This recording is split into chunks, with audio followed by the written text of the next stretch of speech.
سوار تاکسی شده بودم آقای مدیری، پشت نشسته بودم، یه خانومی و یک آقایی قبل از من سوار شده بودن، من تو مسیر پیوستم.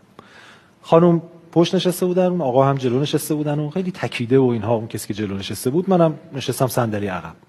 در بین راه سیگار روشن کرد مسافر جلویی، دود سیگارم پیچیده بود و اینها. بود خانومی که این کنار نشسته بود گفتش که آقا اونو خاموش کن، هیچ شما میدونید که ماها بیشتر در معرض آسیب هستیم به خاطر این دود سیگار. 80% به ما میرسه این آسیب و 20% رو شما چیز میکنید. طرفی که جلو نشسته بود گفت بیا خانم شما بکش، 20 مال شما، 80 مال ما.